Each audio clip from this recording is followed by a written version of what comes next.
আমি যে জায়গায় কাজ করি আমার কাজ মোটামুটি শেষ। আজকে লাস্ট দিন। তো এই জায়গার ভিতরে অনেক দিন আসছিলাম, কাজ করছি কম কিন্তু আসছিলাম অনেক দিন। এই দেখাইতেছি বিল্ডিংটা, কাজ শেষ।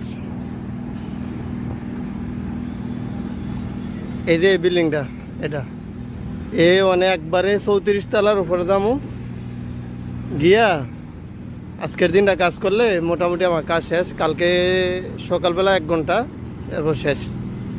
এরপরে আমাকে এই জায়গাতে যাইতে কইব। এই সেট আর পুরা প্রজেক্ট এন এরকম বড় বড় বিল্ডিং আর হইব না। এই যে ওই রড খাড়া করাইছে, এই যে রাস্তা। আর এদিক দিয়ে আগে ইয়া ছিল, টিনের বেড়া ছিল, এটি খুললা দিতেছে। এই যে খোলা শেষ, ঠিক আছে। এই যে বর্তমান মালয়েশিয়ার অবস্থা।